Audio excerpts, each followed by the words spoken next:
Terjebak satu malam yang indah. Bab 052. Harus berapa kali aku katakan? Seharusnya kamu datang setelah hari itu. Bukan setelah Kinan hadir dengan sosokmu yang menempel nyata ada pada diri Kinan.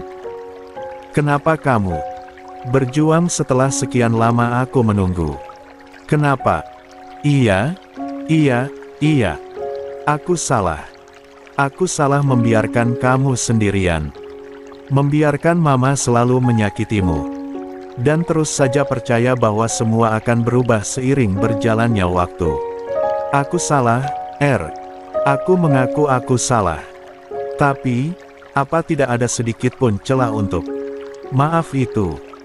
Sedikit saja, liri Riko dengan dada yang terasa bak terhujam pedang panjang. Tembus hingga ke tulang belulangnya. Ernia tercekat, nafasnya seakan terhenti saat itu. Saat semua bayangan itu kembali berputar. Saat Riko menamparnya, mendorong tubuhnya hingga perutnya menghantam sudut meja. Lantas tanpa meminta penjelasan sedikitpun, dengan mudahnya dia berkata, "Cerai." Tidak, Mas. Apanya yang tidak Bahkan Tuhan yang Maha Besar masih mau mengampuni segala kesalahan manusia. Sebesar apapun itu. Dan masih memberi kesempatan bagi pendosa sekalipun untuk kembali padanya. Menerima segala kasih sayangnya, cintanya, tanpa mengungkit masa lalu mereka, sanggah Riko sekali lagi. Lantas kenapa malam itu tak kau berikan aku waktu untuk menjelaskan semuanya, Mas? Kenapa? Kenapa kamu justru mengatakan kata-kata yang paling aku benci itu? Kenapa? Jerit Ernia sekuatnya. Seiring derai air mata yang tak lagi mampu dia bendung. Lolos begitu saja, berjejalan berdesak-desakan keluar tanpa komando. Nenek Minan, sampai berdiri di ambang pintu yang sedikit ada celah terbuka. Demi mendengar suara Ernia. Wanita parubaya itu menghela nafasnya sesak. Tapi, membiarkan cucunya menyelesaikan urusannya sendiri. Meski hatinya perih, mendengar raungan tangis Ernia. Tapi, biarlah dulu. Terkadang, menangis itu melegakan perasaan yang terhimpit. Sesak. Aku emosi, Aku cemburu. Kamu tahu, bukan? Aku sangat mencintaimu, Ernia. Aku sangat menyayangimu. Aku tidak rela ada yang menjamahmu. Tapi itu terjadi dan aku menyaksikan dengan mataku sendiri. Kamu tahu rasa di hatiku seperti apa, Sungguh, suara itu menusuk jantung Ernia. Sakit, dan terikat sangat sakit. Apalagi Ernia tahu, mantan suaminya itu sedang terisak. Dia bisa mendengar dengan sangat jelas. Pria itu sedang menangis saat ini. Ernia kuat dadanya yang terasa terhujam lara. Kamu tahu, demi adanya Kinan, tanpa sepengetahuanmu. Aku berhenti merokok, bahkan aku rajin berolahraga, terapi, bahkan aku pergi check up ke dokter. Demi bayi yang kita impikan bersama. Aku. Kalimat Riko terpotong. Ernia terdiam, dia sungguh tak pernah tahu itu sama sekali. Sebab memang Riko merahasiakan itu semua dari istrinya kala itu. Ernia menekuk lutut dan memeluknya erat. Dia belum lupa, saat Riko berlari mengejarnya, hanya demi jawaban atas lamarannya siang itu. Pria yang pertama kali hadir dalam hidupnya. Mengisi ruang hatinya, memenuhinya dengan cinta. Hingga dia tahu, bahwa sang mertua begitu membencinya. Hanya sebab alasan yang dia juga tak pernah menghendakinya terjadi pada hidupnya.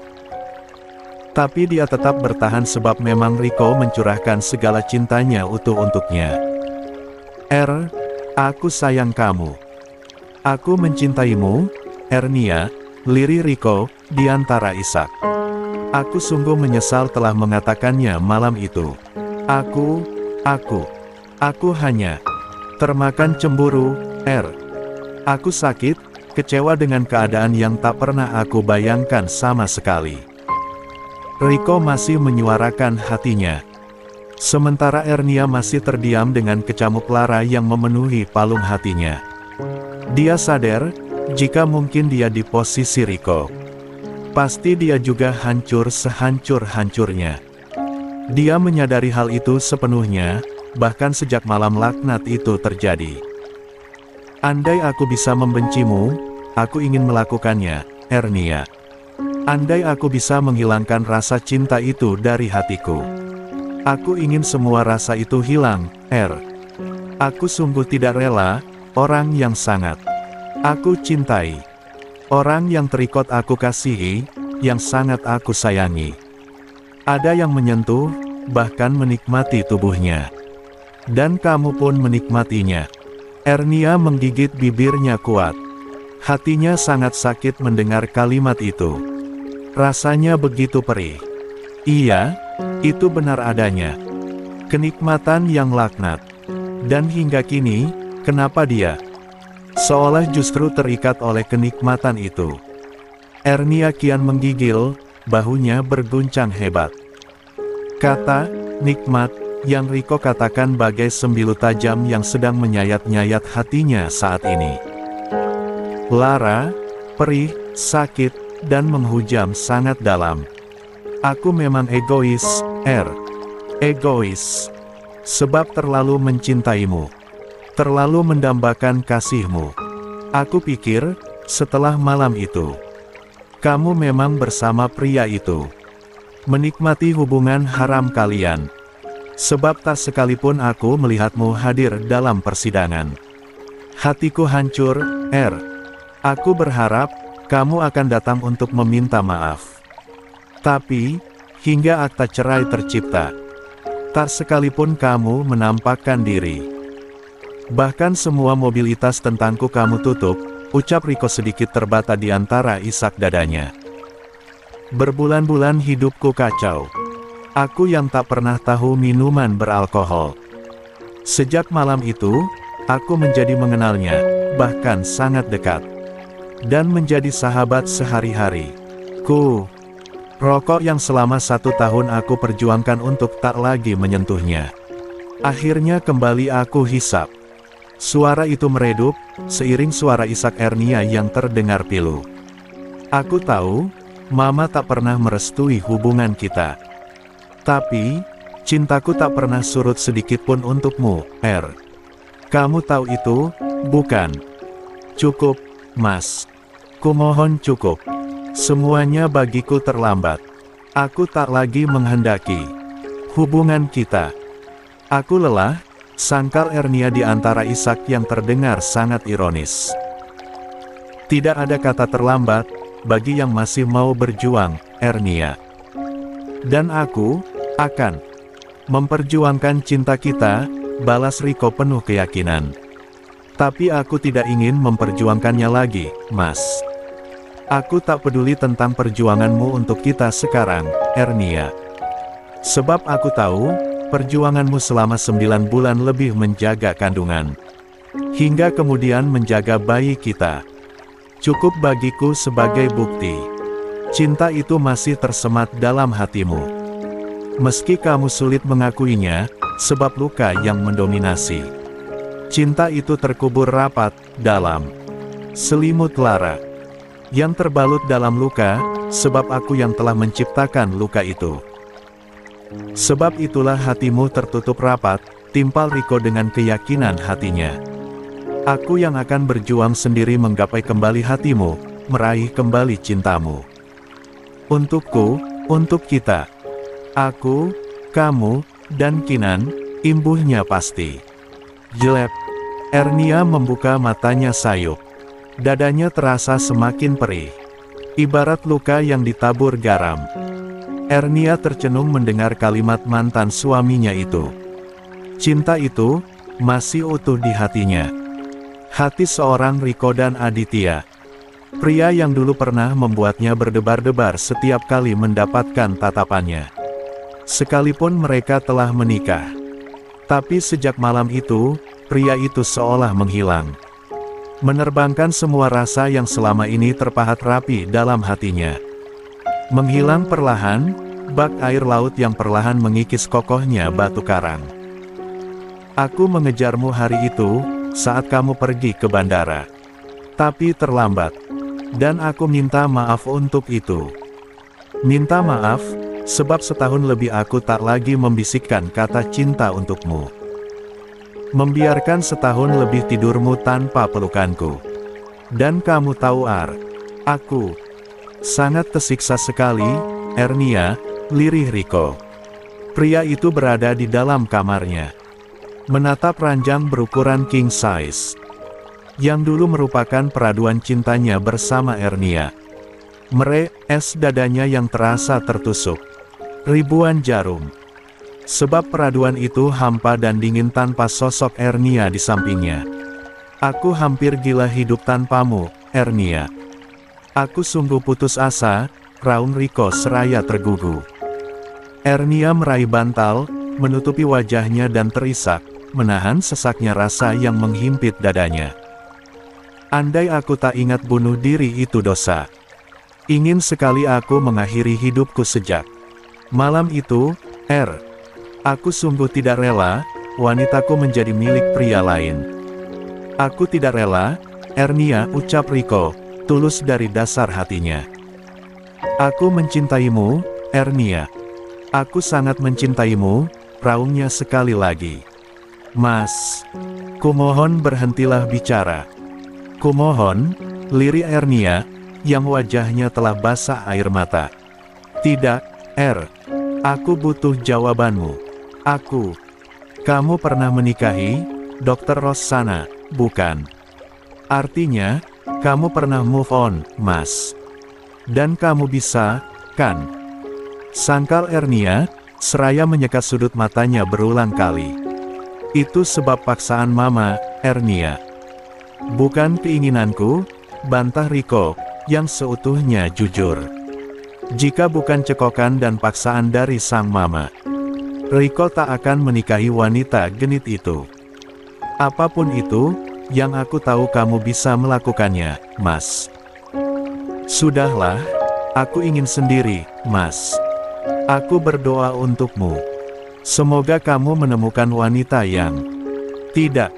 Aku hanya mencintaimu, Hanya kamu, bukan orang lain. Timpal Riko lagi-lagi memotong kalimat Ernia begitu saja. Ernia menghela nafasnya panjang dan berat. Meraih ujung gamisnya, dan mengusap wajahnya yang basah. Aku tahu itu lebih dari siapapun, Mas. Tapi, aku ingin sendiri sekarang ini. Mungkin butuh waktu untuk memikirkan segala yang terjadi. Aku ingin banyak introspeksi diri, Mas.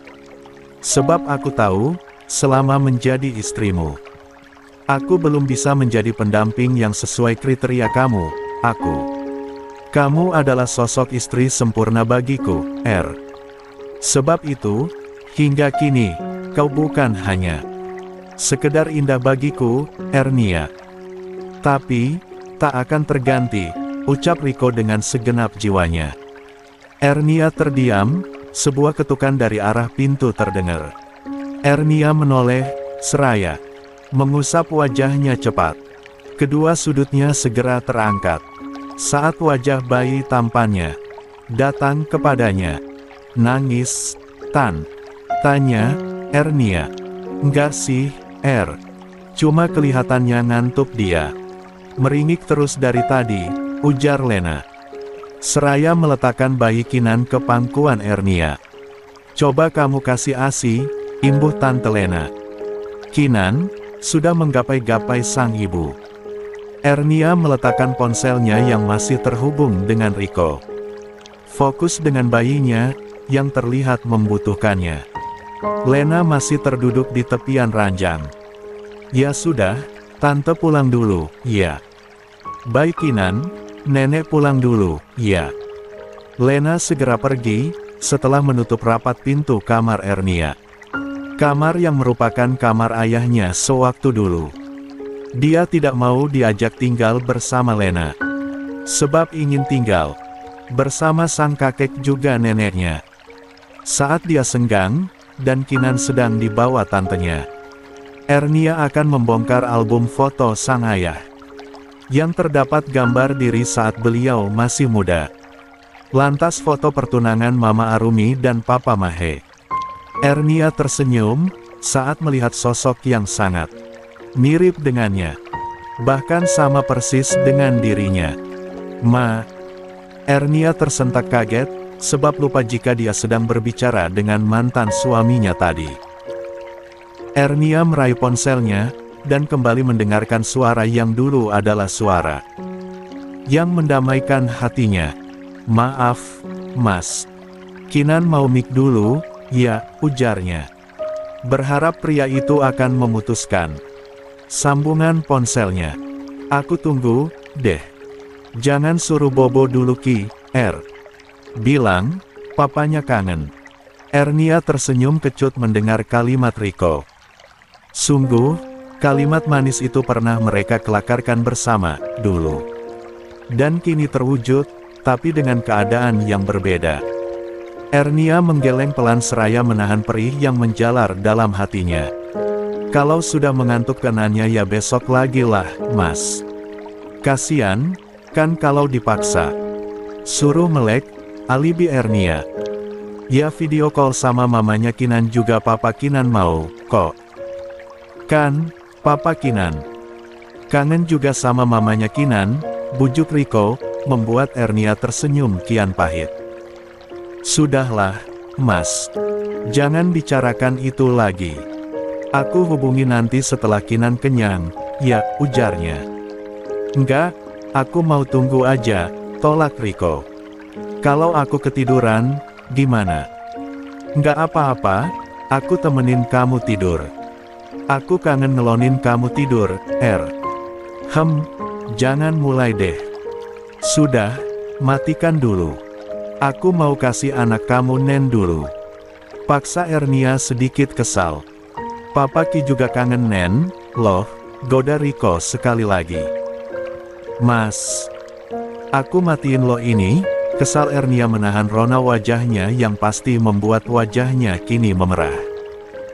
Aku bicara jujur, lo Aku siap menyusulmu, jika kamu aku datang melamarmu ke keluargamu, bujuk Riko lagi. Sungguh, pria itu akan bekerja keras untuk mendapatkan hati wanitanya itu kembali. Tapi, akankah Ernia membuka kembali hatinya untuk cinta pertamanya itu? Entahlah. Sebab ada nama lain yang kini tersemat dalam hatinya. Ernia terdiam, sebab ada panggilan masuk lainnya yang terlihat di ponselnya.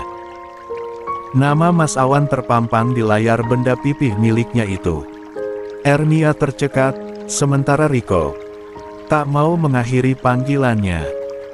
Mas, nanti aku yang video call kalau Ki sudah selesai, ujarnya sedikit memaksa. Enggak, aku mau tunggu saja, tolak Riko. Ernia terus menatap layar ponselnya. Saat nama kakak iparnya terus memanggil, dia melirik cincin yang ia letakkan di atas nakas. Lalu kembali menatap layar ponselnya. Yang panggilan dari mantan suaminya masih juga tersambung. Akankah Ernia menyambungkan panggilan kedua pria itu? Ernia merejek panggilan masuk dari Awan. Lantas memutuskan pula panggilan dari mantan suaminya. Lalu mengirimkan pesan kepada kedua pria itu dengan isi yang sama. Maaf, Mas. Aku sedang kasih ASI Kinan. Terima kasih. Setelah terkirim, Ernia meletakkan ponselnya, dan memangku dengan nyaman putranya lalu menyusuinya dengan tenang. Tapi, di dalam hatinya ada yang berkecamuk. Kata demi kata yang Riko ucapkan mengganggu pikirannya. Matanya terpejam erat. Iya, dia juga salah. Setelah malam itu, dia hanya memikirkan tentang perasaannya yang terluka sebab Riko dengan mudahnya memutuskan hubungan mereka secara sepihak. Dan dia hanya berdiam diri menunggu pria itu datang padanya. Lantas, merasa kecewa berat, sebab ternyata Riko sama sekali tidak datang untuk mencarinya. Padahal, memang dialah yang bersalah. Wajar, jika Riko malam itu murka dan mengambil keputusan yang sangat menyakitkan juga final. Sebab memang kesalahannya yang sangat fatal. Tapi, bukankah Riko juga manusia biasa, yang tetap merasa sakit jika terluka, juga punya salah dan khilaf? Maaf, Mas Riko. Mungkin akan lebih baik saat ini kita saling sendiri. Aku mengambil keputusan menjauh darimu. Bukan semata-mata karena ingin jauh. Tapi, lebih ingin introspeksi diri. Semoga kita menemukan kebahagiaan kita masing-masing, Mas, lirihnya. Dalam hati. Sementara itu, Riko yang membaca pesan singkat Ernia hanya mencebik kesal. Tapi, dia menghargai sikap mantan istrinya itu. Iya, bayinya juga butuh tenang saat ibunya sedang memberikan ASI. Dan, dia paham betul bagaimana sifat Ernia. Dia tidak suka dipaksa. Semoga ada celah di hatimu untukku, Saat ini, aku hanya butuh waktu untuk meyakinkan Mama kalau Ernia adalah yang terbaik, ucapnya lirih.